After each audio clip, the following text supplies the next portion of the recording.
Hola amigas y amigos de la Biblioteca Nacional de México, les damos la bienvenida a una emisión más del programa Ratones de Biblioteca. Agradezco mucho, como siempre, al público que hoy nos acompaña y también les invito, como siempre, a escribir saludos, que nos digan de dónde nos sintonizan, así como compartir preguntas en los comentarios para que sean atendidos durante esta transmisión. Hoy nos acompaña el doctor Andrés Íñigo, a quien agradezco mucho su disposición para participar en este espacio. Y antes de darle la palabra para que inicie con la charla con la que participa hoy, me gustaría leer algunas líneas curriculares para presentarlo. Andrés Íñigo Silva es doctor en letras por la UNAM e investigador en el Instituto de Investigaciones Bibliográficas. Actualmente desarrolla un proyecto sobre las misceláneas manuscritas castellano-latinas del periodo novohispano del Fondo Reservado de la Biblioteca Nacional de México. Entre sus líneas de investigación se encuentra la marginalia en Nueva España, es decir, las anotaciones de los lectores a sus libros durante el periodo colonial, la transmisión del conocimiento a través de géneros literarios enciclopédicos y misceláneas, ya sea en forma manuscrita o impresa, la literatura del siglo de oro peninsular y novohispana y el neolatín. Formó parte del equipo de traductores del último tomo de Biblioteca Mexicana, F a la J, de Juan José de Yara y Eguren, que está en prensa actualmente, y comparte con la doctora Loret Godinás los cursos de latín básico y paleografía del programa de educación continua de aquí del instituto. Organiza el Seminario de Estudios Literarios del Siglo de Oro con la doctora Raquel Barragán Aroche en el Instituto de Investigaciones Filológicas, también de la UNAM, y la charla que hoy nos presenta se titula La organización del saber en una cultura manuscrita, las misceláneas de la Biblioteca Nacional de México. Bienvenido, Andrés, y adelante, por favor. Muy buenas tardes, Giselle. Muchísimas gracias por tu presentación tan amable. Y pues buenas tardes al público que nos acompaña y también al público que nos verá de forma sincrónica después, dado que la charla quedará grabada. Pues me da mucho gusto estar aquí hoy con ustedes para hablar precisamente sobre este tema que a mí me apasiona, el de las misceláneas. Yo he titulado a la charla La organización del saber en una cultura manuscrita, las misceláneas en la Biblioteca Nacional de México, porque no hablaremos de todas las misceláneas, que es un tema amplísimo, trataremos de definirlo y establecer algunos cotos para poder hablar con la mayor precisión acerca de ellas y del tema que nos concierne, pero también es muy importante el preámbulo, ¿no? La organización del saber y en una cultura manuscrita. Y ahora explico por qué, porque yo espero que haya, que despierte interrogantes y curiosidad este título. Quisiera comenzar con un fragmento, no es el poema completo, es apenas el fragmento inicial de un poema de Jorge Luis Borges, titulado La Luna, que a mí me parece, como muchos de los escritos de Borges, sus cuentos y su poesía, genial por su capacidad imaginativa, ¿no? Y el poema dice: cuenta la historia que en aquel pasado tiempo, en que sucedieron tantas cosas, reales, imaginarias y dudosas, un hombre concibió el desmesurado proyecto de cifrar el universo en un libro, y con ímpetu infinito erigió el alto y arduo manuscrito, y limó y declamó el último verso. Gracias iba a rendir a la fortuna, cuando al alzar los ojos vio un bruñido disco en el aire y comprendió aturdido que se había olvidado de la luna. Me parece extraordinario y lo he traído a colación precisamente por la idea poética, pero real, de que las personas, la humanidad, a través de los milenios ya, hemos intentado, en aquellas culturas que tienen escritura, que han sido las menos que ha habido en el planeta, pero aquellas que han tenido escritura, pues mecanismos para legar el conocimiento, los saberes de una época dada, que no se pierdan, sino escribirlos en un texto y legarlos. Y en ese proceso compilatorio, enciclopédico, misceláneo, vamos a ver que hay muchas palabras, ¿no?, a lo largo de esta charla para referir a estos procedimientos, y todos lo que hacen es aportar diferentes perspectivas desde las cuales se enuncia. No me parece que sean necesariamente contradictorios o que se opongan, aunque pueden hacerlo, también pueden resultar ambiguos, pero vamos a partir del supuesto de que lo que hacen es mostrar diferentes perspectivas de un fenómeno en el que las personas pues seleccionan bajo criterios que a veces son explícitos y a veces no lo son tanto, los conocimientos que hay en un momento dado para escribirlos en un libro ya sea para su utilización propia o para legarlos a la posteridad. Es por ello que vamos a hacer algunas precisiones, ¿no? Verán que yo a lo largo de la charla pues haré sobre todo preguntas, porque me parece muy importante cuestionarnos, y cuestionarnos a veces es tanto o más importante que respondernos, porque responder es muy difícil, ¿no? Hacer preguntas es muy fácil, responderlas es muy difícil. Y veremos si podemos dar algunas respuestas a las preguntas que iremos formulando a lo largo de la charla. Bien, la Biblioteca Nacional de México, que veremos abreviada de ahora en adelante como BNM, resguarda una importante colección de manuscritos en el fondo reservado. La biblioteca tiene muchos manuscritos en distintas colecciones, pero ahora nos vamos a referir específicamente a la colección de manuscritos del fondo reservado, en torno a los 5.000 objetos. Muchos de ellos, una parte muy importante, se trata de manuscritos sueltos, es decir, un folio o algunos folios independientes, hasta un cuaderno quizás, pero que normalmente no están encuadernados, por eso decimos sueltos, ¿no?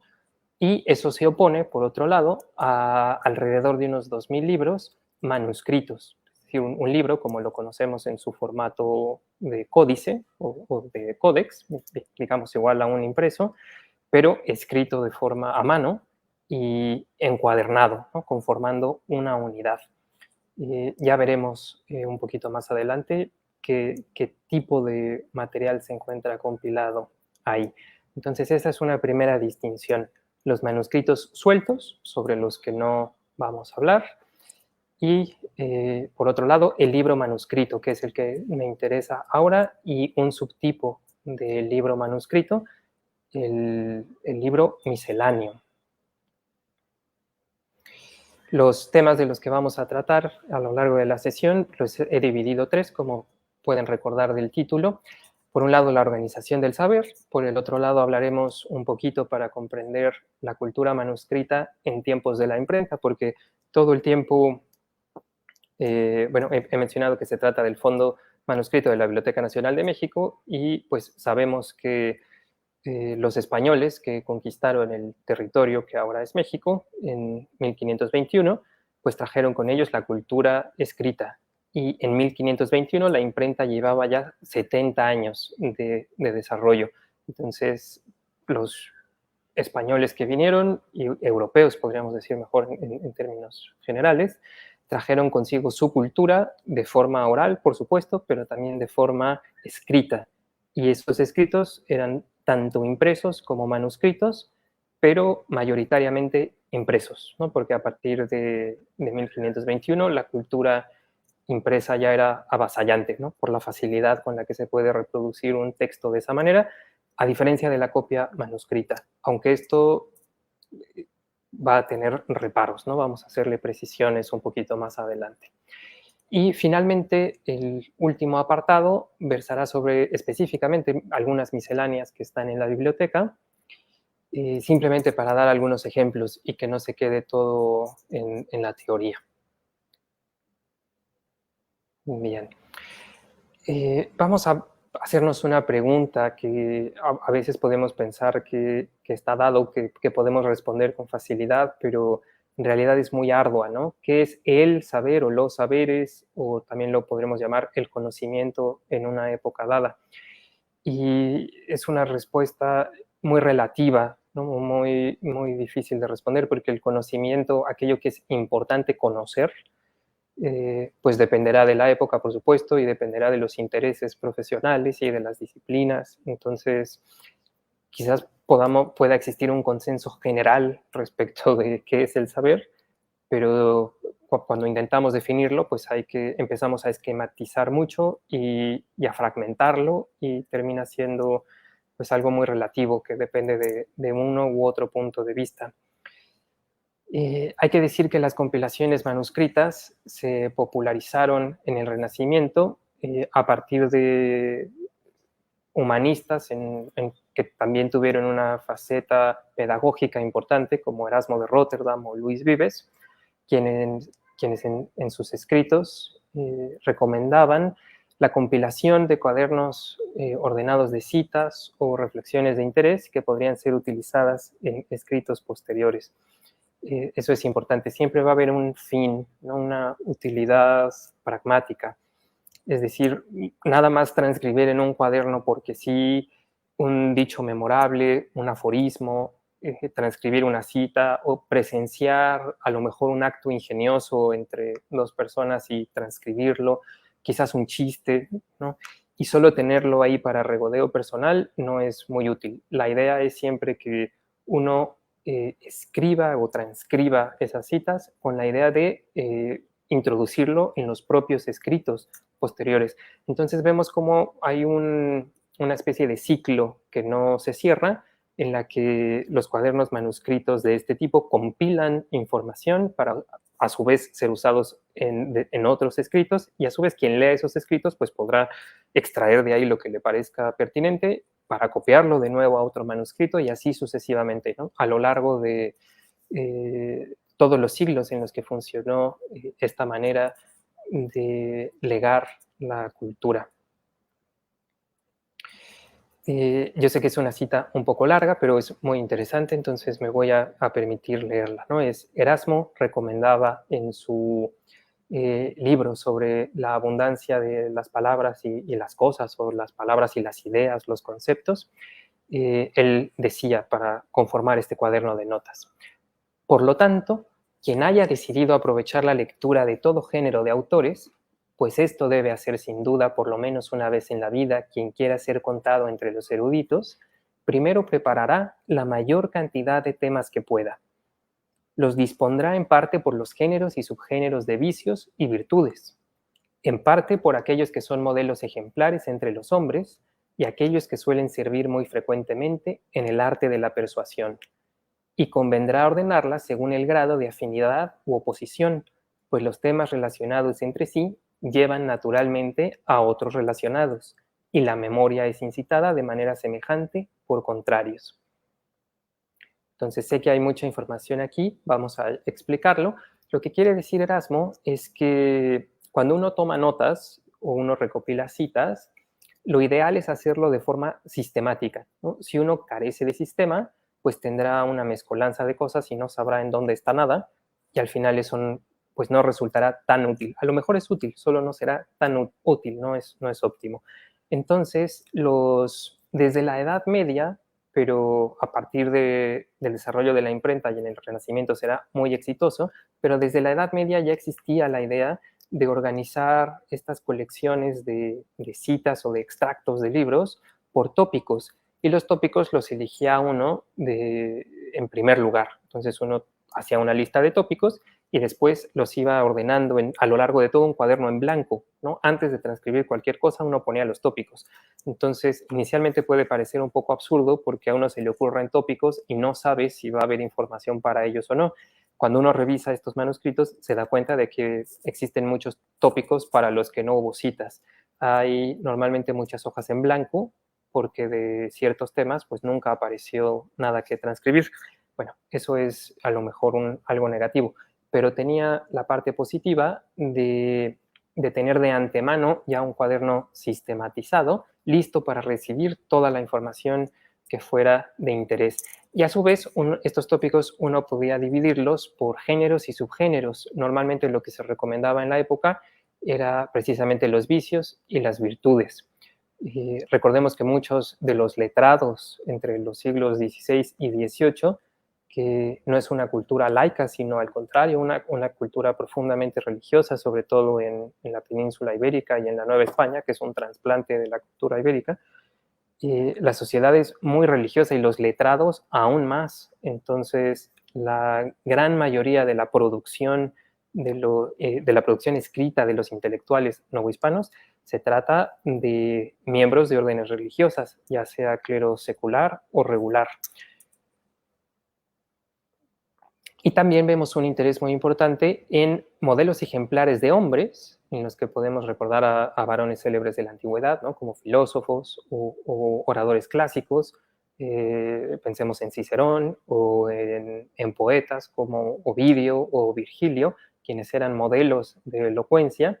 Y entonces, cualquier cita que resultara de interés para ser utilizada a la postre, pues podría organizarse bajo el epígrafe de estos personajes. Y Erasmo lo explica muy bien al final, porque los temas relacionados entre sí llevan naturalmente a otros relacionados, y la memoria es incitada, ¿no? Es despertada tanto por semejanza como por contrarios. Entonces también tener un cuaderno de notas y transcribir las citas no quiere decir como apuntarlo en el cuaderno y ya olvidarse de ello porque está en el cuaderno, sino al copiarlo hacemos necesariamente un ejercicio de memoria, ¿no? Para transcribir algo, pues se memoriza un poquito y se escribe, entonces hay una intención de recordar mientras se hace este ejercicio de manera muy consciente. Hay que pensar qué pasa ya de forma concreta con estos cuadernos, ¿no? Pensemos que después de una vida de trabajo de estos humanistas, en los que han compilado no solo un cuaderno de este tipo, sino muchos, ¿no? Una larga colección de ellos, pues ya se volvían en herramientas muy útiles para quienes los habían conformado, ¿no? A lo largo de 40 o 50 años de trabajo. Y lo que empezó a ocurrir también es que los impresores se percataron de que de estos cuadernos, algunos de ellos muy bien hechos, pues eran de interés general y no solo para quien lo había compilado. Entonces se podían imprimir y vender muy bien. Y es así como surge, de alguna manera, un género editorial o un género textual, que es llevar este tipo de notas de compilatorias de interés particular a lo mejor arreglarlas de cierta manera, editarlas un poco, porque hay que recordar que los impresores en la antigüedad de alguna manera cumplían a veces la función de editor, es decir, le ponían un título a la obra, muchas veces le añadían prólogos para explicar de qué se trataba y podían arreglar el contenido un poco a según les conviniera y agregar cosas, ¿no? Para actualizarlo. Y es de esta manera como cualquier miscelánea impresa o manuscrita pues, se convertía en un muy útil repertorio de erudición, recordando que la erudición es un principio fundamental a partir del siglo XVI, porque todos los escritores valoran la erudición, quieren ser vistos como eruditos y ellos a su vez reconocen a sus contemporáneos muy eruditos. Y la erudición pues termina siempre siendo algo muy delicado, porque la erudición de primera mano es algo muy difícil de lograr entre las actividades cotidianas para sobrevivir, ¿no? No puede estar uno estudiando todo el tiempo, aunque lo quisiera. Entonces comenzó a haber erudición de segunda y de tercera mano, precisamente a través de estos repertorios, ¿no? Uno ya tenía en un solo libro o en una pequeña selección de ellos, manuscritos o impresos, pues selecciones de todo lo que uno debía saber y podía ahorrarse la consulta de muchísimas obras que a veces eran muy difíciles de conseguir, ¿no? Uno no tenía a la mano necesariamente muchos libros, las bibliotecas no eran muy accesibles, o si lo eran, pues no contenían todos los libros que uno pudiera necesitar. Entonces, estas colecciones de citas se convertían en herramientas fundamentales para conocer libros que de otra manera, o más bien para conocer autores que de otra manera sería muy difícil leer. Entonces, en estos repertorios de erudición se han seleccionado las fuentes, se han ordenado las citas, a veces se incluyen las referencias, a veces mal, también eso hay que decirlo, y es precisamente de esta manera, cuando las referencias son incorrectas, es la manera más fácil de vincular testimonios, ¿no? Así es como podemos saber que alguien está citando un repertorio y no la fuente directa, porque la referencia es incorrecta y coincide con la de la fuente intermedia. Y también otro hecho muy importante es que ha pasado lo que yo he llamado aquí la criba de la censura, por lo cual disminuye el peligro de tomar o de referir contenidos heterodoxos. Con esto quiero decir que, sobre todo si se toman a partir de libros impresos, recordemos que la imprenta en los territorios hispánicos, y eso aplica para México, tenían, a partir del siglo XVI, tempranamente, tenían que pasar varias censuras. Si era un libro civil, pues solo la civil, pero si era de un eclesiástico, la censura eclesiástica y la civil. Entonces no se podía publicar por vía tipográfica cualquier cosa, sino solo contenidos que habían pasado la censura, es decir, que no contravenían la religión católica ni la fe, según los censores, y eso hacía que si uno tomaba citas de esos libros, pues ya no tuviera que preocuparse tampoco por si eran ortodoxos o no, ¿no? Lo eran definitivamente. Los manuscritos, ahí hay que ser más cuidadosos. Justo en un momento veremos cómo una de las posibilidades del manuscrito, aunque no la única, es que, dado que el manuscrito no pasaba la censura, pues era una vía para difundir ideas heterodoxas, ¿no? O de sátira política o de crítica religiosa. Lo comentaremos con más detalle un poquito más adelante. También me parece muy interesante mencionar una idea que explica Jorge Ruedas de la Serna, quien fue uno de los primeros quien refrendó las ideas del teórico Antonio Cándido en cuanto se refiere a nuestra literatura nacional. Y vean la cita. En la Nueva España barroca se constituyó un sistema literario virreinal caracterizado por su irrecusable dependencia de la autoridad colonial y sujeto a los modelos de la literatura peninsular. Es una cita que a mí pues, me gusta mucho y me parece fundamental para entender precisamente el sistema literario. Cuando hablamos de autores, de literatura, de libros, de manuscritos, hay que pensar que todo eso es posible porque existe un sistema literario y en este sistema literario están precisamente pues, los autores, pero también están los escribanos, las imprentas, los censores, los lectores definitivamente. Y para la Nueva España hay que pensar que el papel que se tenía que traer de España y que era muy costoso, las imprentas que también se tenían que traer de España porque no se fabricaban aquí. Entonces, todas esas características van conformando el sistema literario novohispano y ciertamente lo caracterizan, ¿no? No es lo mismo el sistema literario en los Países Bajos en esta época que en Francia, que en Italia, y decir eso Italia, pues es muy vago, ¿no? O Alemania, porque hay que recordar que eran zonas no unificadas, ¿no? A diferencia de los territorios hispánicos que se fueron unificando desde más temprano. En Europa hay que pensar en ciudades independientes, entonces más bien habría que pensar en las imprentas de Venecia, ¿no? La imprenta en Roma, o lo mismo para las ciudades en Alemania, ¿no? Como Colonia, que tenía una imprenta importante para impresos en español. Entonces, en México hay unas características muy particulares, en la Nueva España hay características particulares que me parece muy pertinente describir en términos virreinales o coloniales, ¿no? Son palabras muy significativas porque no había libertad para hacer lo que más conviniera a este territorio, sino que estuvo siempre sujeto a los intereses y al desarrollo de la monarquía en España. Se desarrolló solo en la medida en la que era necesario para pues, administrar el territorio o para extraer mejor, ¿no? las riquezas y los recursos del país, pero no para desarrollarlo por sí mismo y para sus habitantes necesariamente. Esto es importante porque la imprenta y el sistema literario pues forman parte de ese sistema virreinal y la imprenta no se va a desarrollar hasta sus últimas consecuencias, ¿no? Para satisfacer todas las necesidades de los letrados novohispanos, sino solo en la medida en la que es necesario para esa administración virreinal. Ahora bien, con respecto a la cultura manuscrita, pues no voy a hablar de toda ella.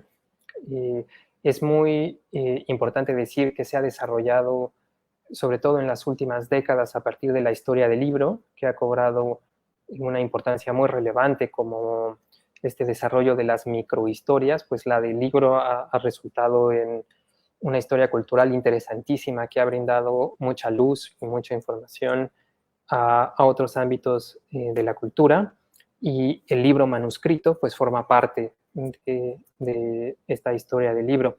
Aunque hay que decir que el libro manuscrito conoció un periodo de esplendor en la Edad Media con unas características muy especiales y, digamos, y un esplendor diferente, quizás menos brillante, en cuanto surge la imprenta, y entonces hay un desarrollo paralelo del libro impreso y continúa siendo importante el libro manuscrito, pero de forma un poco diferente.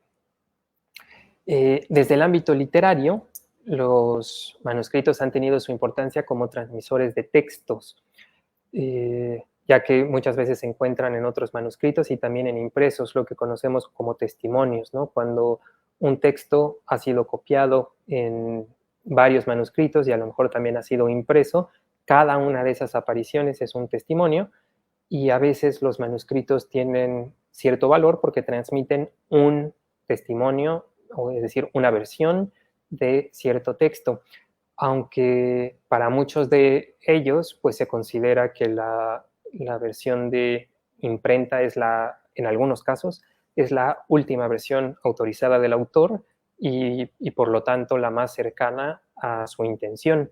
Y una edición crítica, por lo tanto, parte de esa versión impresa, que es la más cercana a la voluntad del autor. Pero eso implica muchos problemas y muchas particularidades, porque no es necesariamente así, ¿no? A veces un manuscrito puede tener o transmitir textos que en realidad se acercan más a la voluntad del autor, pero bueno, habría que ver cada caso particular. Y por otro lado, hay veces en las que un texto se ha transmitido de forma única, en una sola copia, en un solo manuscrito. Esto sirve para insistir en algo que no he dicho, pero es importantísimo, es a lo mejor obvio, pero hay que decirlo. Frente a un impreso del que aparentemente hay muchos ejemplares, ¿no? Porque en cada edición se tiran muchos ejemplares, entre comillas, idénticos, porque ahora sabemos que en la imprenta artesanal de tipos móviles a veces hay cambios entre un ejemplar y otro, pero bueno, podemos decir que en términos generales son idénticos. Y que al haber tantos ejemplares, normalmente tenemos acceso a más de uno de ellos, entonces se conservan varias copias. En cambio, un manuscrito es único, ¿no? No hay dos manuscritos idénticos, simplemente porque la labor humana de copiar un texto siempre va a introducir cambios de algún tipo. Entonces, no importa que tengamos dos textos, entre comillas, idénticos, ¿no? O más bien vamos a reformularlo.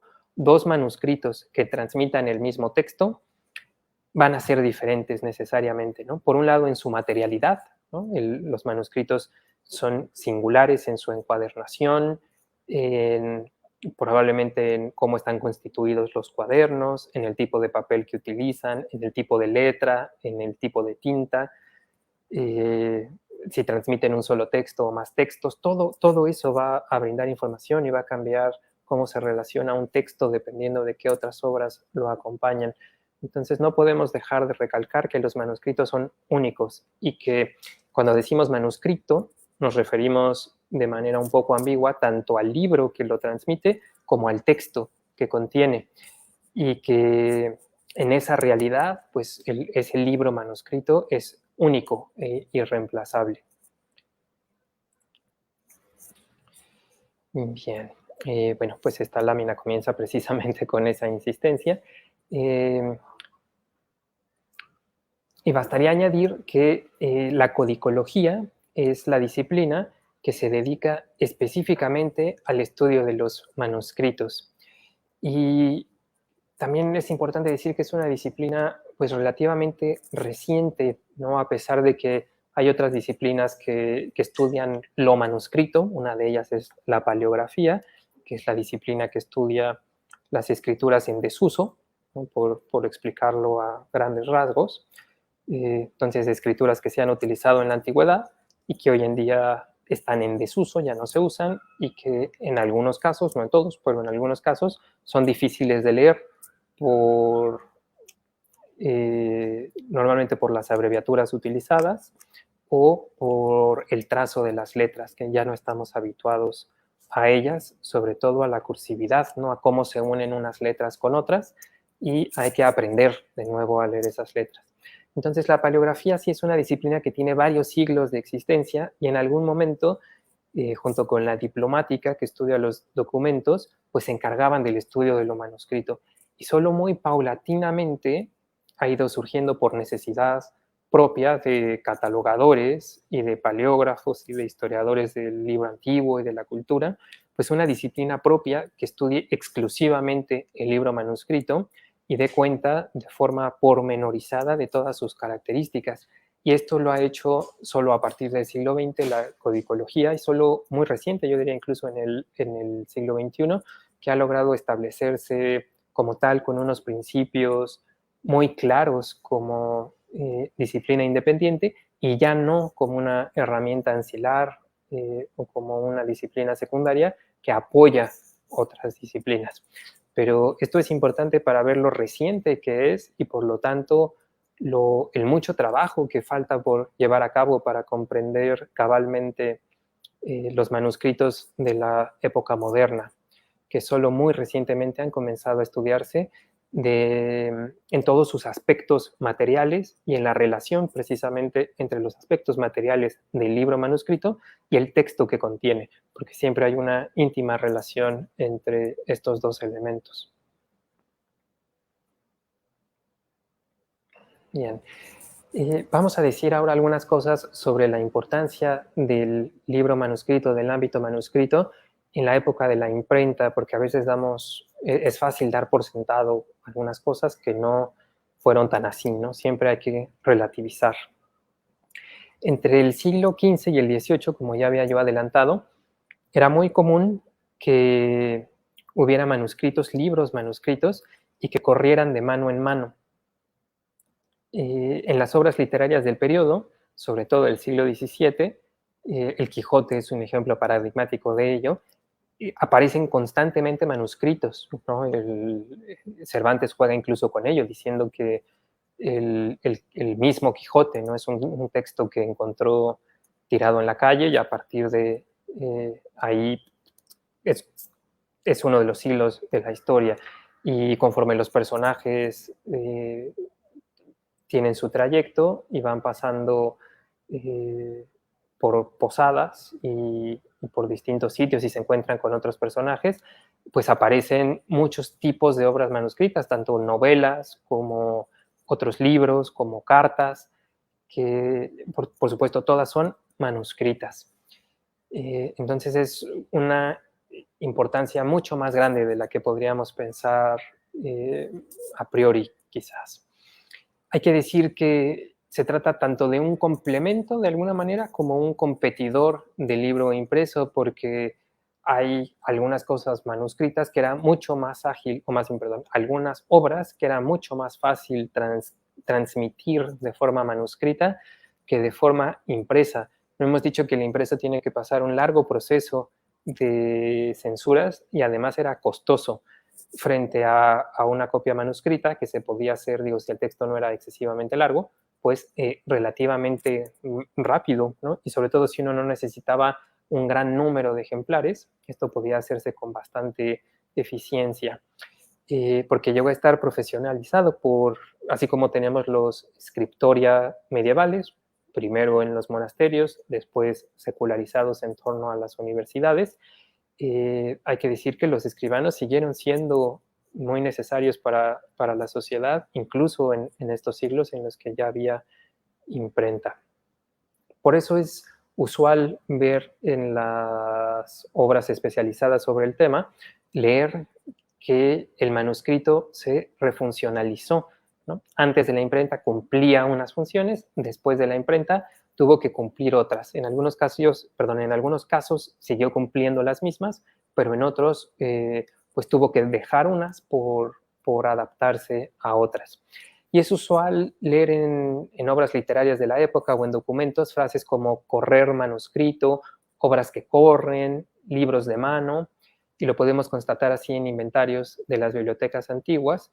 Y esto nos da una idea de, cuando vemos, ¿no?, libro de mano, pues se refiere a un libro manuscrito. También podemos encontrar otras frases, ¿no? Como un cartapacio o un libro Zibaldone, a lo mejor. Son distintas maneras de referirse a libros manuscritos. Es muy importante ver los casos específicos, porque que hubiera un libro impreso no significa necesariamente que se hubiera divulgado mucho. Hay libros impresos que conservamos hoy en día en los fondos reservados de nuestras bibliotecas, que están como nuevos y algunos de ellos incluso intonsos, ¿no? Lo cual es la muestra más evidente de que ese libro nunca nadie lo leyó. Frente a otros libros de cuya existencia solo tenemos noticia indirectamente, pero que han desaparecido, ¿no? Tiradas que han desaparecido por completo porque fueron muy populares. Entonces siempre hay que ser cuidadoso cuando se está rastreando la circulación o divulgación de una obra, porque un dato muy importante, pero que solemos no tener, es el tiraje de los libros, ¿no? ¿Cuántos ejemplares se tiraron de una determinada obra? Pues es algo que normalmente solo podemos saber aproximadamente, y muchas veces pues solo si logramos recabar cuántos ejemplares quedan hoy, y eso nos da una idea que hay que tomar con pinzas, o si logramos encontrar documentación oficial que brinde alguna información sobre cómo funcionaba determinada imprenta en un momento dado. Porque hay obras de las que curiosamente se tiraron muy pocos ejemplares, ¿no? Apenas 10 o 50 o 100, que son relativamente pocos, y que eso hacía que esa obra circulara poquito, ¿no? No tenía una alta difusión, mientras que hay algunos testimonios manuscritos en decenas de copias, lo cual nos brinda una idea, pues quizás un poco distinta de lo que hubiéramos pensado antes, ¿no? En el encontrar decenas de copias de un libro nos indica que circuló muchísimo de forma manuscrita. Sé que se ve un poco pequeñito, pero me parecía importante mostrar esta información que he recabado a partir de la Biblioteca Mexicana de Juan José de Eguiara y Eguren, el primer bibliógrafo mexicano, novohispano, digamos, de mediados del siglo XVIII, cuya obra, La Biblioteca Mexicana, es una obra interesantísima, maravillosa, que desafortunadamente Eguiara no pudo terminar porque murió y solo imprimió una parte, la otra parte quedó inédita, manuscrita, y el final de la obra no concluido, y sus papeles, si es que los tenía, sus borradores de esta parte, se perdieron. Entonces, bueno, solo podemos conocer hasta la letra J, porque se trata de podríamos decir, una enciclopedia biobibliográfica en la que Juan José de Eguiara y Eguren lista por nombre de pila a todos los autores que escribieron algo en Nueva España, ¿no? O que vinieron a España y escribieron algo aquí. Entonces, no necesariamente nacidos aquí, pero que sí escribieron en el territorio novohispano algún texto. Eguiara es fundamental porque no solo toma en cuenta los impresos, sino también la producción manuscrita. Y haciendo un sondeo preliminar, pero bastante preciso, en Eguiara podemos ver que el 65% de la producción registrada de los letrados novohispanos era manuscrita, y solo el resto era impresa. Eso nos da cuenta de la importancia fundamental que tenía para Eguiara y debería tener para nosotros la producción manuscrita, que también indica que posiblemente no todas las obras estaban pensadas para llegar a la imprenta, y eso es una diferencia muy notable con respecto a nuestra época, ¿no? Si yo escribo una novela y la tengo manuscrita en mi cajón, pues quizás nadie me reconozca como novelista, porque nadie la va a leer, ¿no? La tengo que llevar a una imprenta y se tiene que publicar, y entonces ya pues, quizás pueda decir que soy novelista. Pero en esta época yo podría escribir un tratado manuscrito que circulara en un pequeño grupo de personas en una pequeña academia, al menos inicialmente, y era yo un autor cabal, ¿no? Con todas las de la ley, no, aunque no tuviera yo intenciones de llevarlo nunca a las prensas, porque eso no era el interés fundamental, ¿no? Recordemos que era costoso.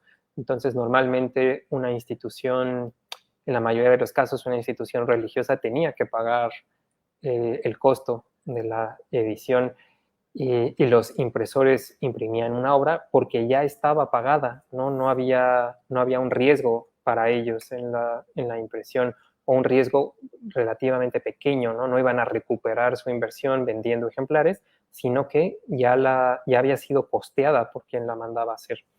Entonces, en el cuadro que tienen a la derecha, digamos en los primeros 5 puntos, hay pues un ejercicio de ordenar por géneros todas las obras impresas que menciona Guiara. Entonces vemos lírica, teatro, épica, prosímetros que mezclan prosa y verso, y en todos pues siempre la diferencia temática, si son religiosos o si son profanos. Los más extensos son el número 5 con respecto a la prosa, religiosa y profana, pero son en algunos puntos se repiten, en otros no. Y lo que más me interesa es el último apartado, el de los manuscritos, que yo he puesto aquí de corrido porque es una lista muy larga, que esta no es total, pero que nos da una idea de la producción manuscrita de estos autores en la forma de advertencias, de alegaciones jurídicas, de anotaciones, de apologías, de crónicas, de constituciones, de defensas, de elogios, de predicciones, de producciones, de reglas, de relaciones, de repertorios, etc. No la leeré toda. Simplemente para dar una idea de lo rica que era la producción manuscrita y de lo variada.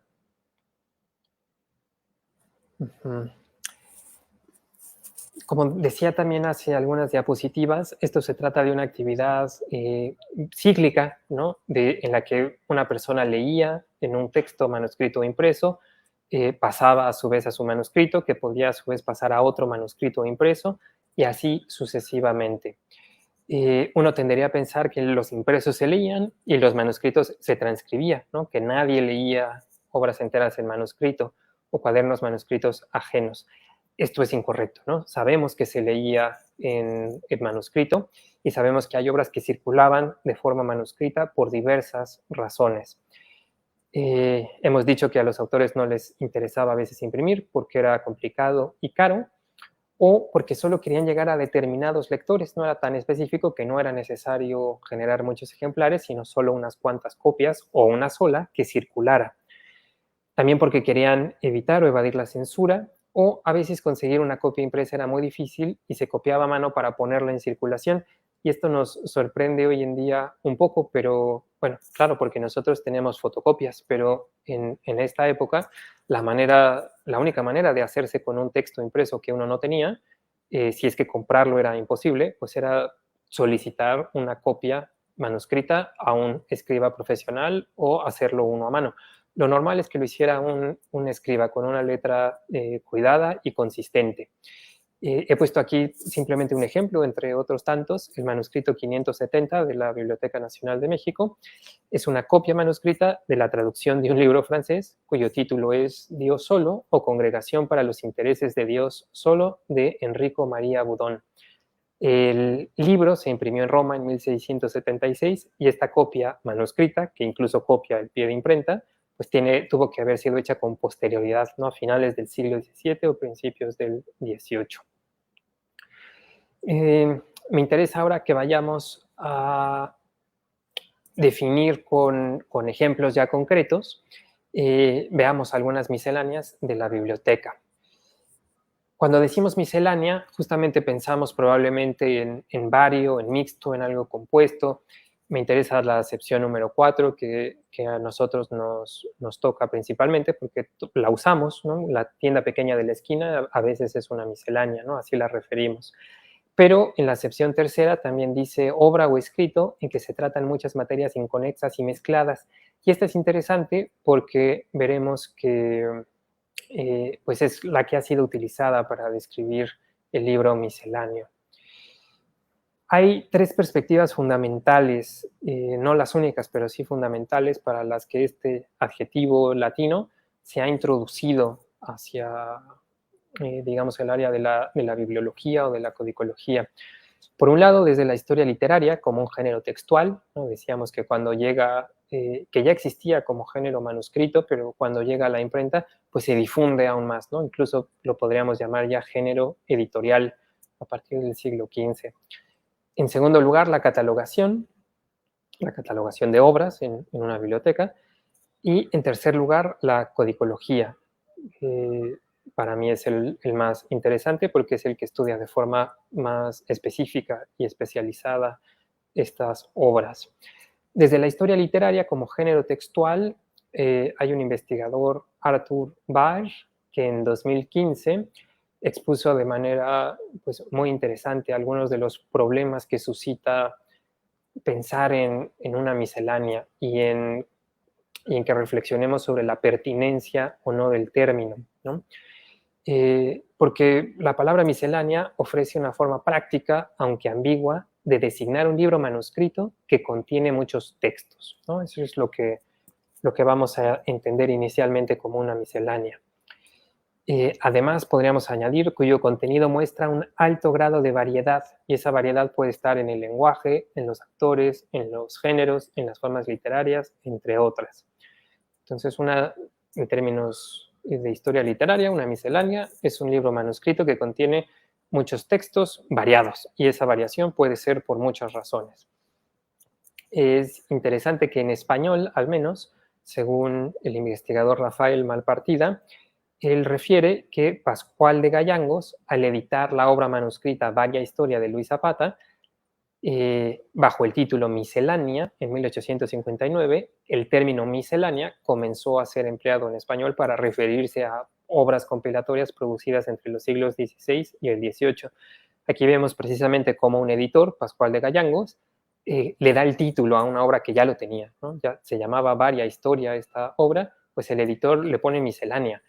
Y ese tipo de fenómenos ocurren constantemente en la historia literaria.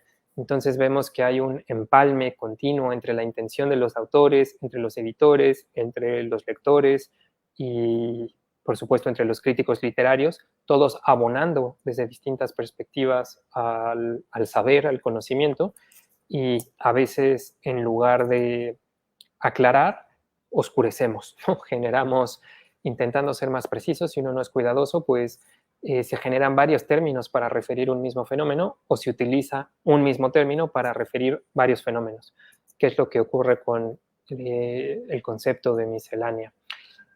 Por ejemplo, desde la catalogación se ha utilizado para describir aquellos volúmenes bajo cuyas tapas se han encuadernado varias obras, normalmente con fines de conservación, pues una obra suelta se pierde o se desintegra más fácilmente que un volumen facticio. Es por eso que también a veces escuchamos hablar de misceláneas facticias, porque ha sido no un autor o no un compilador original, sino quizás un catalogador o un conservador en una biblioteca que precisamente por razones de conservación decide unir varios manuscritos independientes bajo una misma tapa y generar entonces un libro misceláneo, pero que no era originalmente misceláneo, ¿no? Sino que ha sido creado para conservarlo. En la Biblioteca Nacional de México tenemos varias colecciones que incluyen el término, ¿no? Por ejemplo, la colección de misceláneas mexicanas del Fondo Reservado de la Hemeroteca Nacional, ¿no? En este caso no la biblioteca, sino la hemeroteca, porque contiene periódicos, ¿no? Son colecciones de distintos periódicos bajo una misma encuadernación. Y otra son las misceláneas de la colección La Fragua.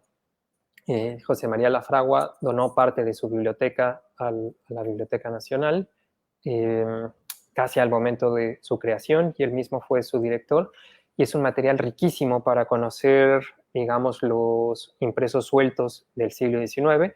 También contiene algunos manuscritos, pero toda esta colección básicamente se trata de obras sueltas que han sido encuadernadas juntas con fines de conservación.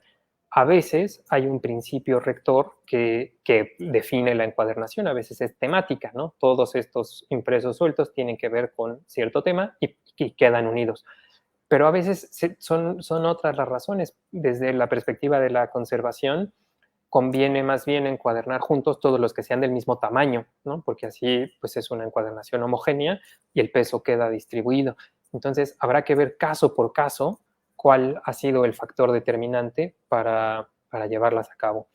Yo he puesto aquí un ejemplo nada más para que vean en un catálogo cómo se ve. Si ustedes tienen curiosidad y revisan el catálogo Nautilo de la Biblioteca Nacional de México. He puesto aquí el ejemplar 1 de la colección La Fragua, ¿no? LAF 1, y verán que en la ficha de descripción pues dice, está encuadernado con y todas estas obras, ¿no? Entonces, como yo he buscado una, aparece esa como la principal y todas las demás me las da como que están encuadernadas ahí mismo. Entonces vemos que se trata de una miscelánea facticia. Y el último punto que quiero platicar es el de la codicología, desde la cual se estudia la reunión compleja de partes textuales que no necesariamente presentan al lector un programa claro de su contenido o un propósito directo. Es decir, cuando una persona, normalmente es una persona que decide con su propia voluntad reunir una serie de informaciones, no necesariamente de textos diferentes, sino informaciones diferentes que copia en un libro manuscrito, y a veces con un propósito, pero cuando se trata de un libro para uno mismo, pues uno no es explícito en el propósito, ¿no? Uno no le pone a sus cuadernos instrucciones en la portada, muchas veces ni siquiera les ponemos portada, porque son nuestros. Entonces, nosotros sabemos el orden implícito que hay ahí trabajando y a veces no consideramos que esos cuadernos van a llegar a otras personas. Entonces, por eso decimos que es muy relativo, que depende de a qué lector llegue, va a ser percibido de forma significativamente diferente y va a ser utilizado de forma diferente. Peter Gumbert distinguió también recientemente, como en un artículo del 2003, entre la miscelánea escrita por una persona en un proceso propio, personal, frente a la compuesta, como el resultado de unir ítems completamente distintos. Entonces vean cómo siempre va a haber un poco de ambigüedad cuando hablemos de miscelánea, porque de entrada no sabemos si nos referimos a la primera, ¿no? a la escrita por una persona en un proceso, o a la compuesta, ¿no? Una miscelánea compuesta. Es por ello que es muy importante tomar en cuenta todas las características materiales del manuscrito que sean posibles y siempre pensando en un concepto, en conceptos límite, como el cambio de mano, ¿no? Si hay varios copistas participando en un libro manuscrito, en los límites entre cuadernos, ¿no? Si hay diferencias entre cada cuaderno de los que constituyen un libro, ¿no? Hay que recordar que un libro está constituido por la unión de varios cuadernos que se cosen, entre otros factores, ¿no? Y sus confluencias. Es por eso que siempre que se trabaja un libro manuscrito o un libro, pues lo primordial es, y lo fundamental es que lo tengamos en vivo y en persona, ¿no? No una digitalización, sino que acudamos directamente a estudiarlo porque obtendremos información de primera mano de su consulta. Entonces, para concretar, definamos, ¿no? Que hay dos diferencias fundamentales. Para designar un volumen en el que una sola persona, bajo algún criterio normalmente no explícito, ha compilado, que puede ser copiado o escrito, una serie de textos que han quedado unidos por su propia voluntad, frente al volumen en el que han quedado unidos textos, pero no necesariamente por una voluntad única, sino más bien de forma casual o accidental, porque guardan una relación temática normalmente.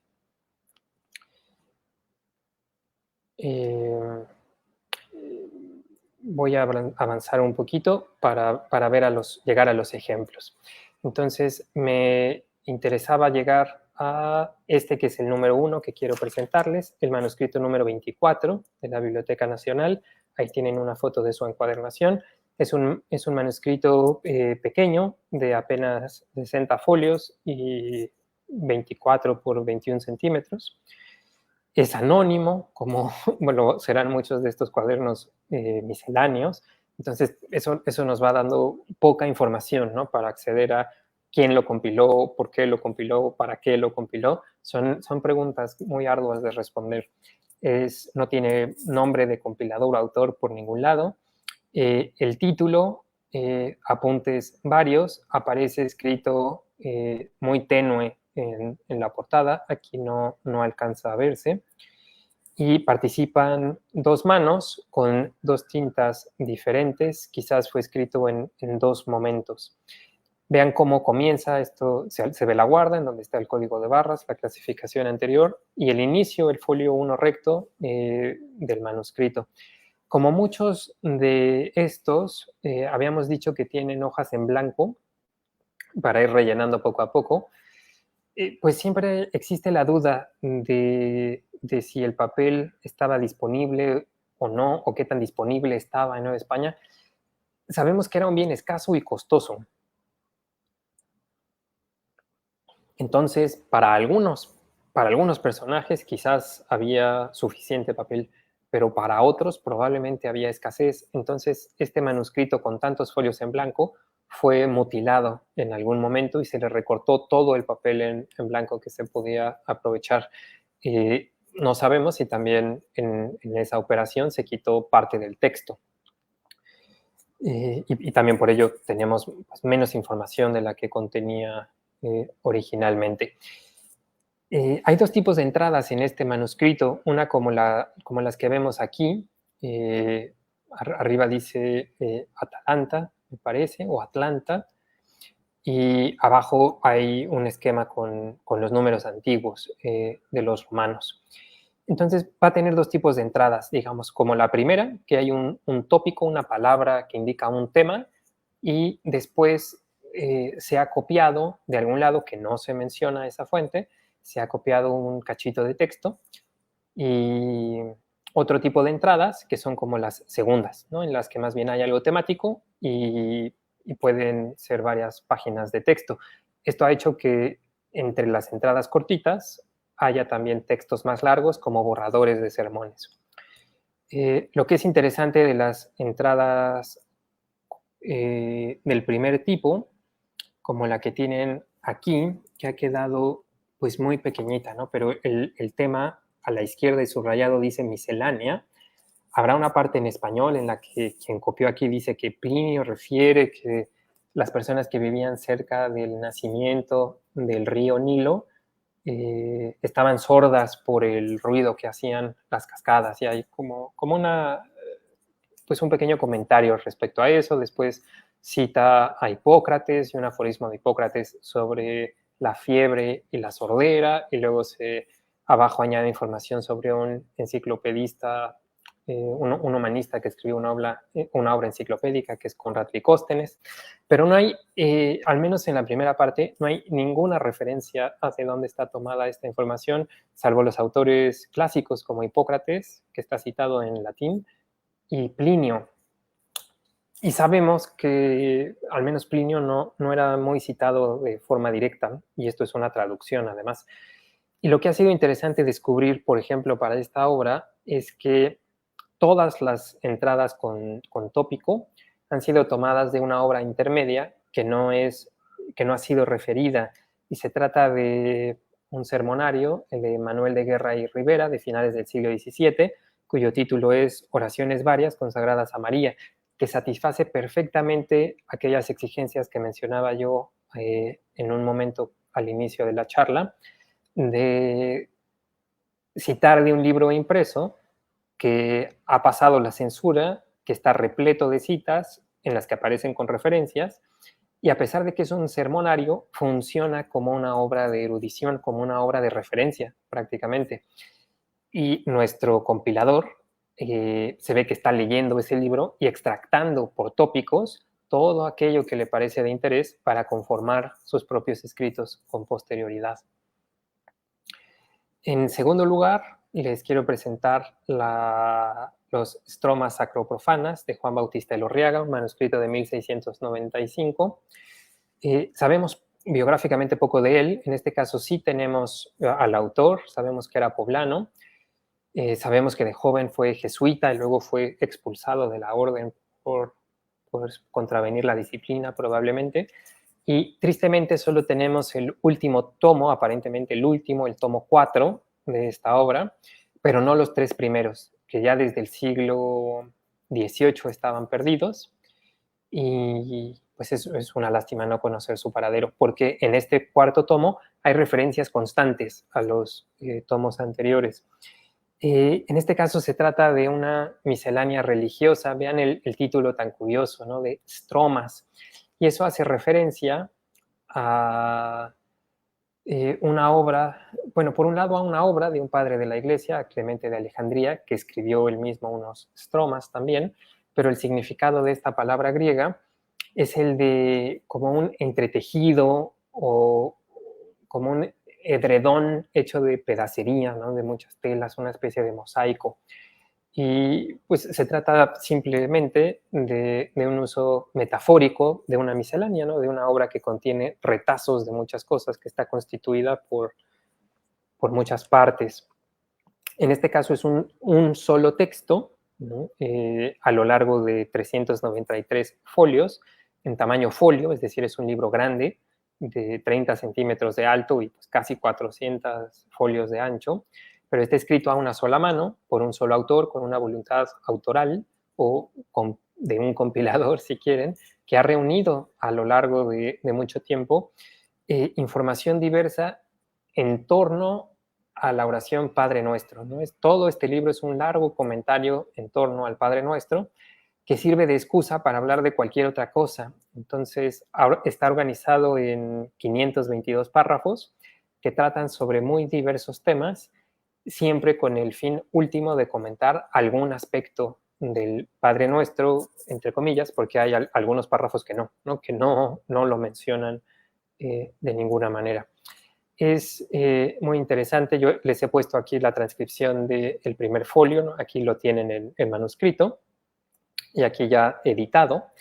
Eventualmente me gustaría editar este texto, pero bueno, todavía es una obra en proceso. Y en este prólogo también es interesante que la obra cuente con prólogo porque nos brinda mucha información respecto de la intención del autor. Elorriaga nos dice que él en su obra de alguna manera busca asemejarse a las cartas de Séneca, quien escribió a Lucilio unas cartas no reales, sino literarias, ¿no? Sabemos que Lucilio persona existió, pero las cartas son filosóficas y estaban pensadas desde un inicio para que las leyera el público en general, ¿no? No es una correspondencia privada, sino una correspondencia literaria, aunque hay debate al respecto, pero mi postura es que se trata de una obra compilatoria filosófica. Y finalmente, la última obra que me gustaría mencionar es la de el manuscrito 1473, cuyo título es Cajón Desastre o Scripta Collectanea ex Varis Scriptoribus ex Scripta, es decir, bueno, Cajón Desastre no necesita explicación, o escritos reunidos tomados de varios escritores, ¿no? Extractados de varios escritores.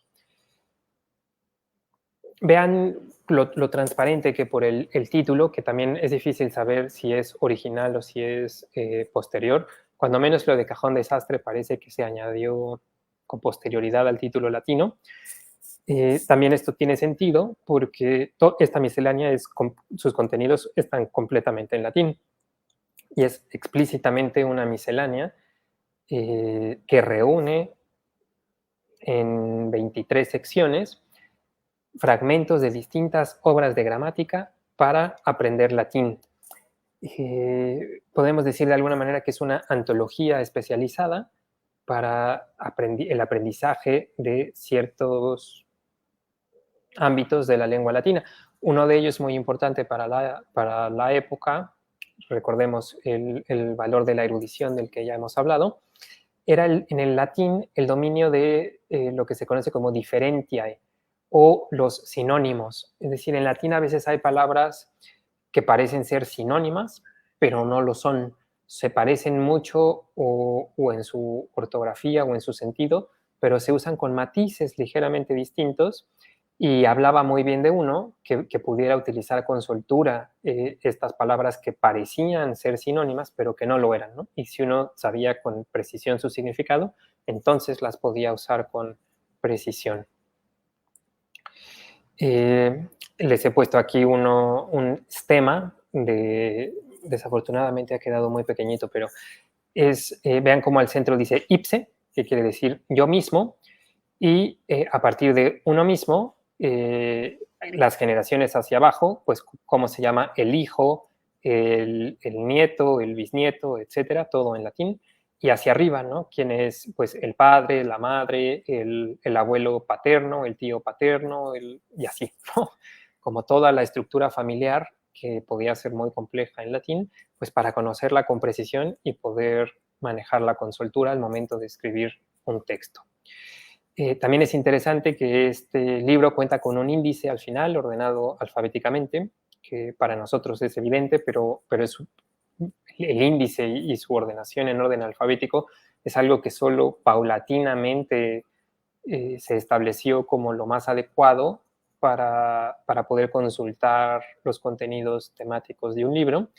Y pues podemos ver todos los temas que se han tomado y los folios en los que los trata. Bien, ya para terminar, para no colgarme demasiado en la charla, me gustaría simplemente cerrar con algunas consideraciones sobre las que considero que vale la pena reflexionar. La primera es que nunca el objetivo de la charla no era dirimir la cuestión terminológica, ¿no? Sobre si el término miscelánea es adecuado o no, sino mostrar lo complejo que es, lo rico que es, que ha sido utilizado desde hace siglos y que por esa razón de tradición, pues no podemos desecharlo así nada más, ¿no? Sino que más bien hay que aprovechar que paulatinamente se ha ido estudiando cada vez más el libro manuscrito para continuar indagando en cómo ha sido utilizado y en su pertinencia. Yo diría que la idea de la miscellaneidad sí es útil, ¿no? Además sirve de alguna manera como una provocación para posteriores investigaciones y pensar en modalidades de lectura, ¿no? En cómo leían en la época en la que fueron escritos estos libros y cómo los leemos ahora. No creo que sea útil buscar una designación objetiva, ¿no? Como definir miscelánea, 2 puntos, y es esto y nada más, sino mostrar lo complejo que ha sido y lo rico que puede ser no perder de vista, digamos, las distintas perspectivas de este concepto. También me parece interesante pensar en unos que se han comenzado a gestar en la Academia Anglosajona de la Codicología, pensar, por ejemplo, en términos como One Volume Library o Working Library, es decir, como bibliotecas de un solo libro, o bibliotecas de trabajo, porque con un solo libro que reúna información de todo tipo, pues digamos, tenemos una obra enciclopédica en un solo volumen. Entonces, esa es una perspectiva que me parece muy interesante, ¿no? Compilar en un libro toda la información que yo puedo necesitar o que voy encontrándome y que encuentro útil tener a la mano en mi cotidianidad profesional o por razones personales. Finalmente, tomar en cuenta que, como nunca perder de vista, ¿no? Que hay libros que fueron producidos como libro con uno o más textos desde el momento de su creación, perdón por la errata ahí, mientras que otros fueron encuadernados juntos posteriormente a partir de componentes que originalmente eran independientes. Esto solo nos lo resolverá la codicología, ¿no? Por eso hay que hacer estudios especializados de cada volumen para poder determinar con la mayor precisión posible si se trata del primer caso o del segundo. Y también otro concepto que podría ser de interés es el de los manuscritos multitextuales, ¿no? En lugar de decir manuscrito misceláneo, que tiene esta carga semántica ya de muchos siglos, podríamos también pensar en referirlos como manuscritos multitextuales, ¿no? Que contienen muchos textos.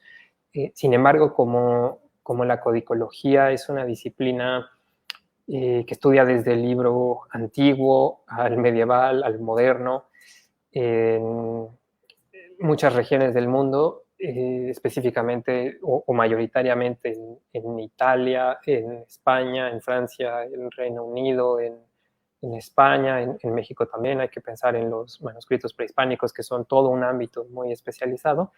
Pues necesariamente se crea, en Alemania también, perdonen, pues se crean términos a veces de forma paralela, a veces que se contradicen unos entre otros, y es muy difícil estar al día y ponerse de acuerdo en una disciplina que es tan especializada y que describe ítems únicos, ¿no? En los que a veces se necesita un nivel de precisión muy alto y que va a ser muy difícil parangonar con otro ejemplar único que refiere a una realidad diferente.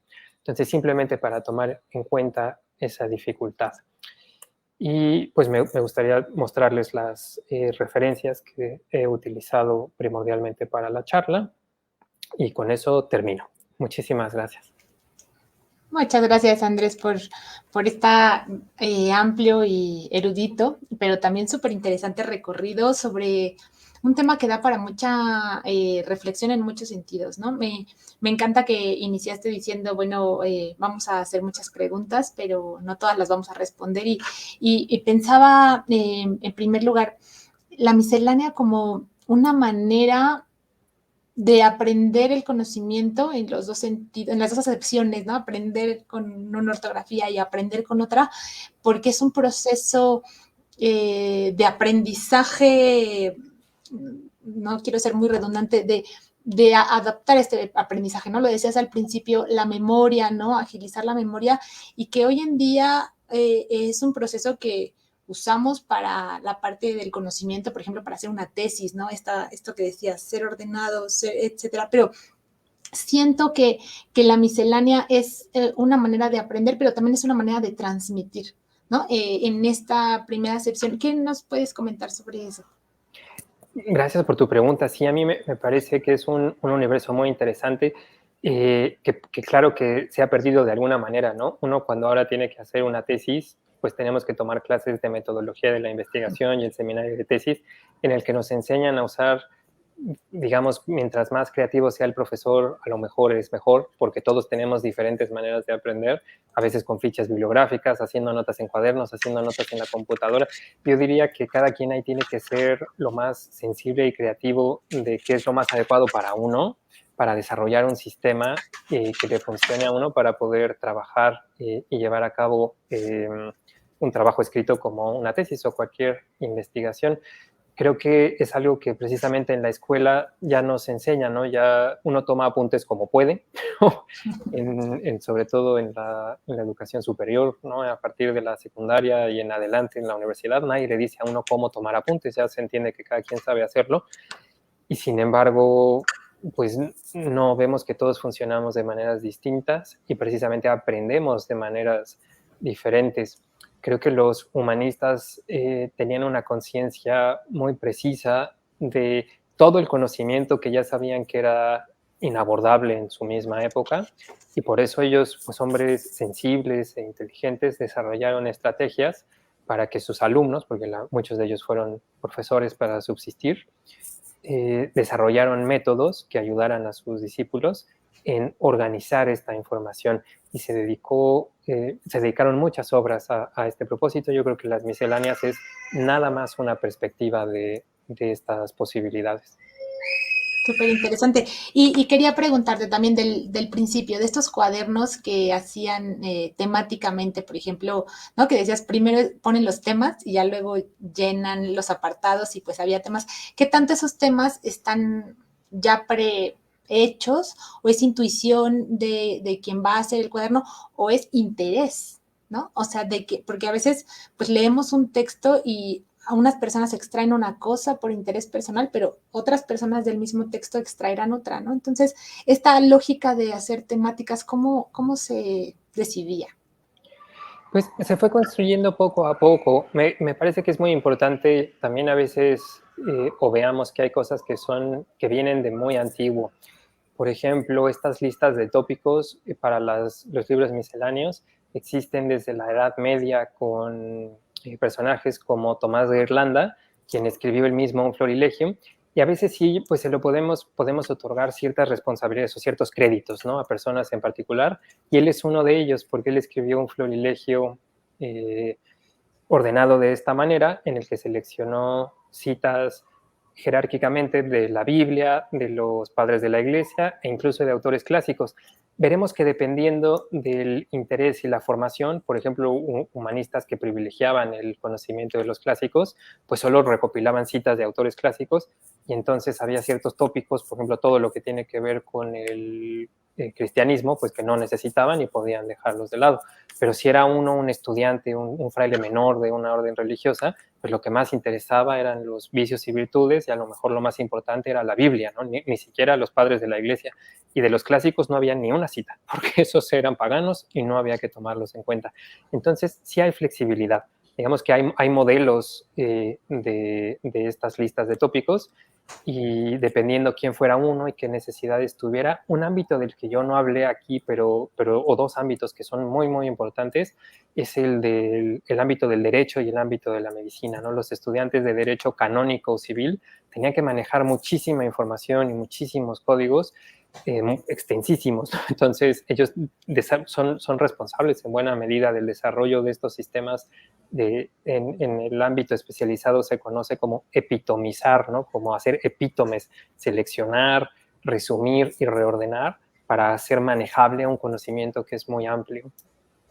Totalmente, es la manera antigua de sistematizar, pero no, y que ahora la tecnología tiene herramientas, pero que también la información se ha multiplicado, ¿no? Entonces, son lógicas como a la época, porque ya era, como dices, información inabordable y que buscaban la manera, ¿no? De hacerla abordable. Es interesante, ¿no? Esa idea.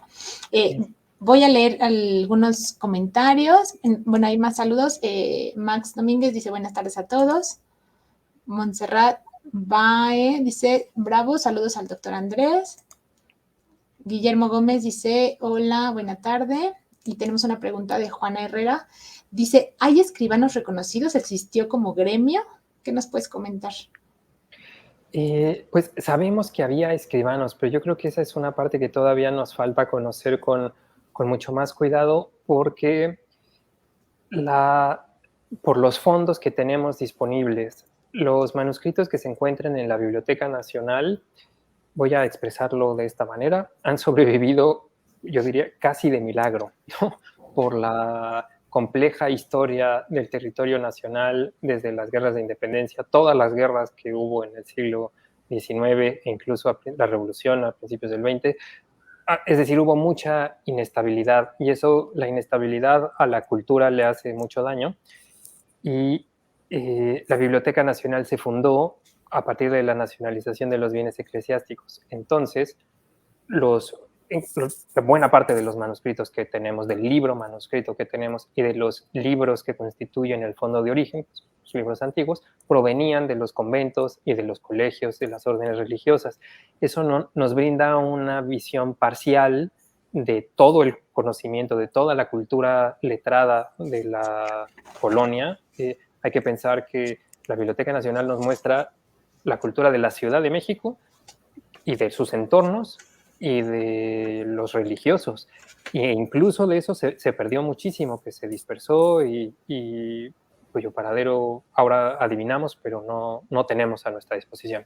Entonces, quiero decir que no podemos decir mucho de otro tipo de obras laicas, porque las que tenemos pues pertenecían a los conventos, a las bibliotecas de los conventos, que sabemos que eran el sector más erudito y más culto de la población, también con intereses muy particulares. Por eso los contenidos de muchas de estas misceláneas son religiosos, ¿no? O competen a temas de gramática o de retórica para los estudios en los colegios de los jóvenes y de las universidades, o se trata de cuadernos de la universidad, de profesores o de alumnos, de temas especializados, de filosofía tomística o de derecho civil, pero vamos, aquí no había tanta esa necesidad gremial, porque en esos ámbitos pues se sabía leer y escribir, y había probablemente secretarios que copiaban los libros si es que era necesario.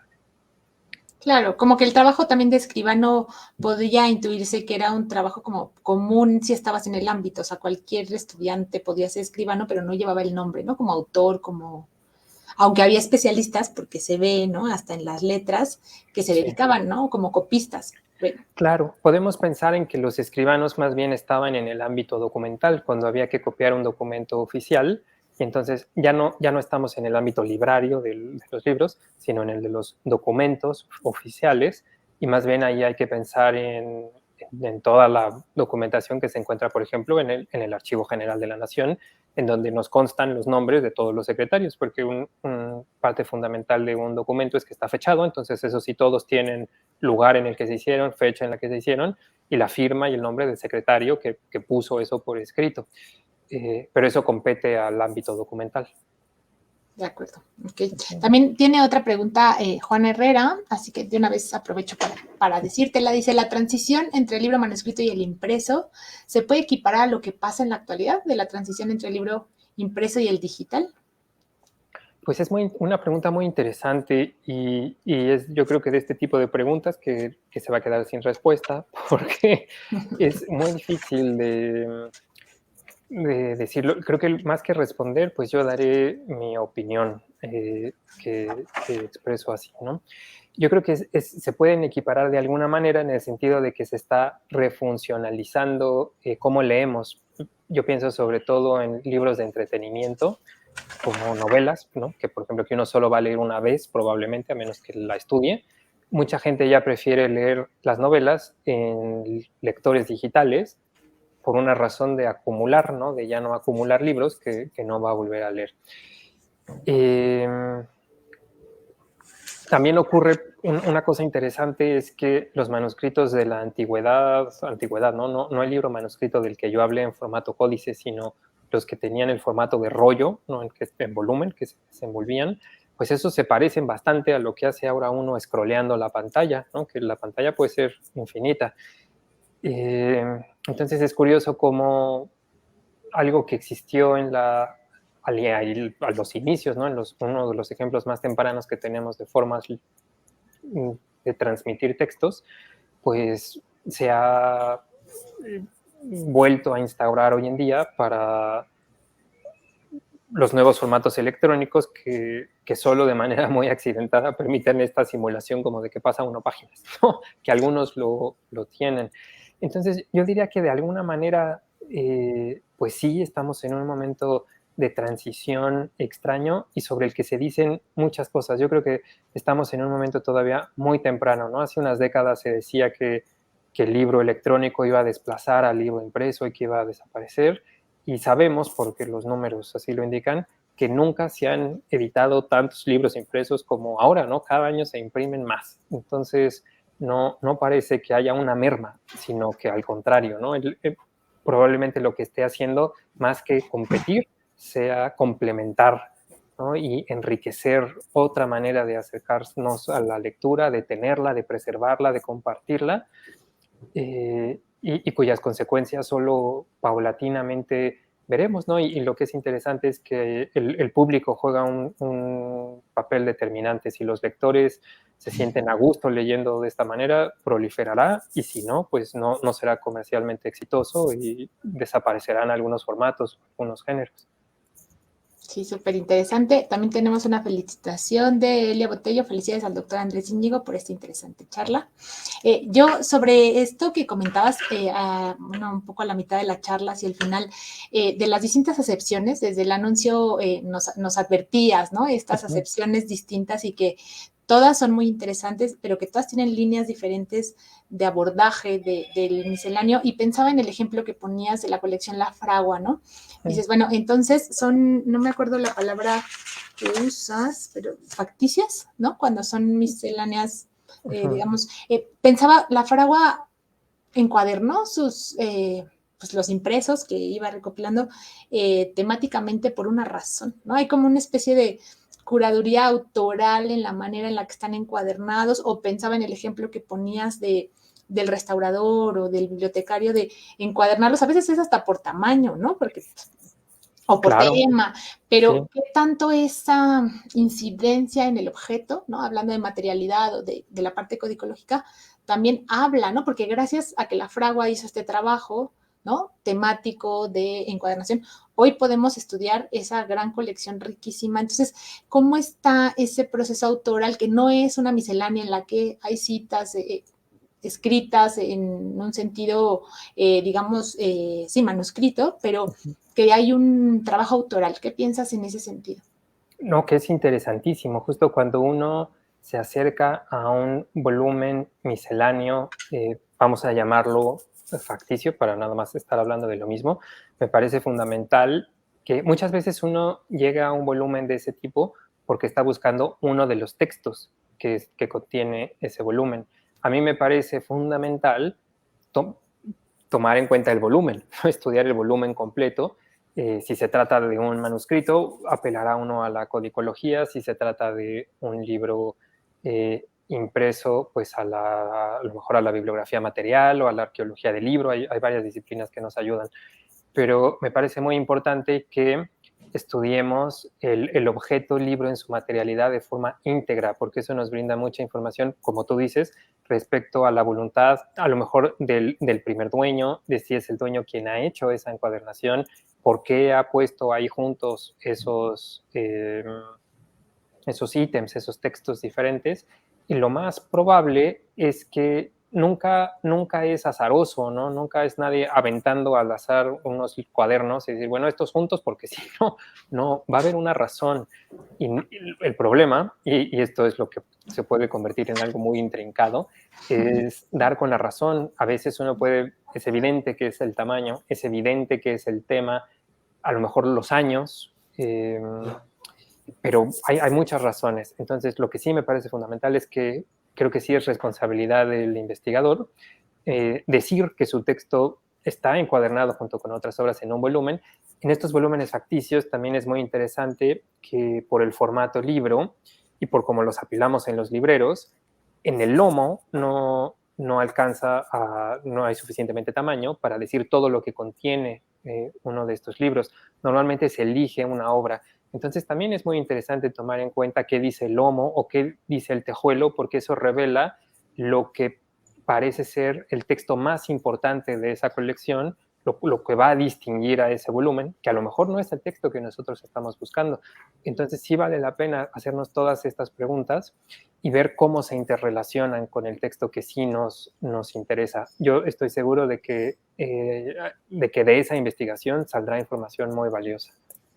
Sí, súper, como si fuera el objeto mismo un enigma, ¿no? Hay que Exacto. entrarle a la miscelánea como un enigma de, sí, pueden ser por partes, pero también como conjunto, ¿no? Hay un mensaje, digamos, que transmite el objeto mismo, es interesante. Y un poco sobre lo que hablabas también en la charla, hablabas del libro impreso, como podemos saber si una obra era o no leída por el tiraje, y también es relativo y también es muy complicado saber el tiraje, porque hablabas de los libros que se encuentran en el fondo reservado en Intonso, ¿no? O sea, no hay lectura o no hay evidencia de lectura de ese ejemplar. Pero, ¿qué pasaba? Tú has trabajado mucho el tema de marginalia. ¿Qué pasaba cómo puedes saber qué tan leído era un manuscrito a través de la marginalia o a través de otras misceláneas que hablan de ese manuscrito? ¿Cómo han estudiado, cómo se estudia eso? Es una pregunta interesantísima. Yo hablé muy poquito, qué bueno que me preguntas, muchas gracias por ello, sobre la circulación de un manuscrito, ¿no? Cuando pensamos en un impreso es evidente que lo ha escrito alguien, pero lo leerá alguien más, ¿no? Entonces ese libro va a circular. En los manuscritos esto no es tan evidente. A veces, por ejemplo, una compilación miscelánea para uno mismo no está pensada para la circulación, frente que hay otros libros que sí. Uno de los ejemplos que he puesto, los Estromas Sacroprofanos de Juan Bautista de Lorreaga, es una obra inmensa y muy interesante, muy especializada. Hoy en día se deja leer bien porque hay muchas reflexiones respecto a muchos temas. En una letra muy limpia, es una copia sacada en limpio, probablemente sea autógrafa. ¿Quién leyó ese libro? Es una pregunta que a mí me carcome. No lo sé, no hay ninguna muestra de lectura de alguien más, es decir, no tiene notas manuscritas de ningún lector, ningún contemporáneo lo menciona, ni la obra ni a Elorriaga. En la investigación posterior no aparece, Eguiara no alcanza a mencionarlo, pero Beristain en su Biblioteca Hispanoamericana Septentrional sí lo menciona. Y es muy interesante que por lo que dice Beristain, que está trabajando muchísimo para hacer su bibliografía, es muy evidente que él no leyó el libro, no tenía tiempo de detenerse a leer 400 cuartillas, 400 folios de esta naturaleza. Lo que yo creo es que también hay obras que se escriben solo por el hecho de ser escritas, no para ser leídas. Elorriaga, hacia el final de su vida, y aquí es por lo que a veces es importante conocer la biografía de los autores, parece que al final de su vida pues se encontraba en una situación precaria económica y quería un puesto eclesiástico un poco más alto, algo que le diera una renta anual un poco más elevada hacia el final de su vida. Y entonces, para justificar que la merecía, escribió esta obra en 4 tomos, para decir que era un autor, ¿no? Mostrar, yo soy un autor, soy un intelectual, además del otro trabajo que he hecho, también tengo esta obra, porque en esta época así funcionaba, justo uno no necesitaba imprimir para ser un autor, bastaba con haberla escrito. Y Beristain dice un juicio que es muy revelador, ¿no? Esta obra que parece que estaba lista para la imprenta y que merece imprimirse, pues es muy erudita y es muy interesante.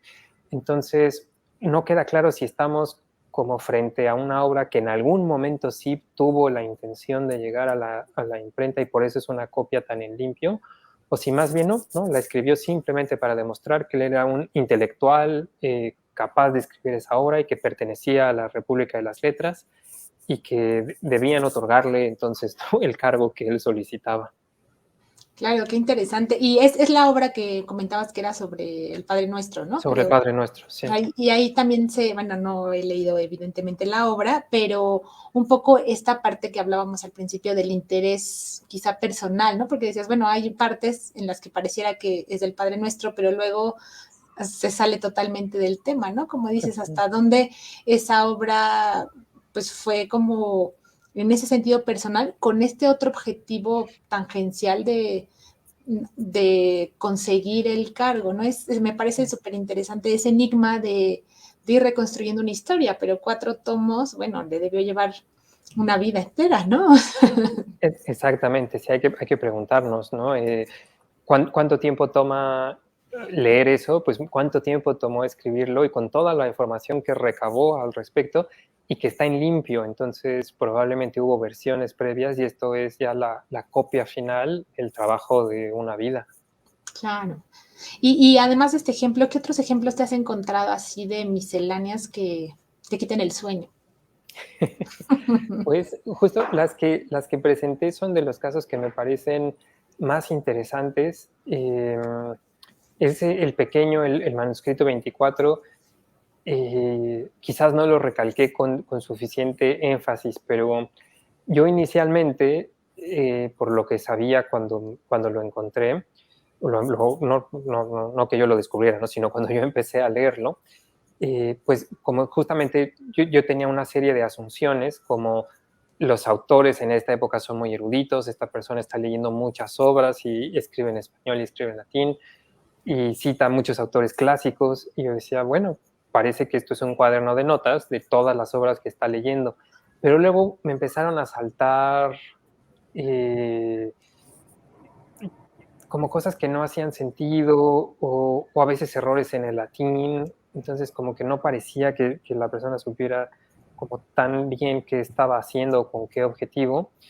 y de pronto la nómina de autores era demasiado alta, de los autores citados, y obras muy raras que no tenemos plena constancia de que circularan en Nueva España, que eso también es difícil de constatar y muy difícil de saber a ciencia cierta, pero hay algunas que son eh, como de las que no hay constancia o muy poca, y pues ya sería mucha coincidencia que yo estuviera leyendo un manuscrito de alguien que copió esa obra muy rara, ¿no? Que circuló muy poco. Y entonces es cuando me percaté de que había obras intermedias se me ocurrió ese concepto de obra intermedia no citada, ¿no? Y en este caso una obra muy popular, ¿no? Las oraciones varias consagradas a María de Manuel de Guerra y Rivera, y eso cambió por completo mi perspectiva del asunto. Quien hizo la miscelánea estaba leyendo solo una obra, extractando de ahí todo lo que le parecía interesante, y y tomando las citas que ya había puesto Rivera, ¿no? Pero no iba directamente a la fuente, sino de esta forma indirecta. Y eso me parece que ilumina mucho la manera de leer de la época y lo cuidadosos que tenemos que ser cuando nos topamos en impresos o en manuscritos con referencias muy especializadas, muy eruditas, pues saber que hay, en esta época, mi conclusión en ese momento fue como, en esta época cualquier libro que tenga citas puede ser usado como un repertorio de erudición. Y lo demuestra cabalmente este sermonario, ¿no? Que no estaba pensado originalmente para eso y sin embargo funcionaba de esa manera. Claro, y además como que había una idea, por lo que comentabas en tu charla, de la erudición en ese sentido. Entonces, si había una manera de, ¿no?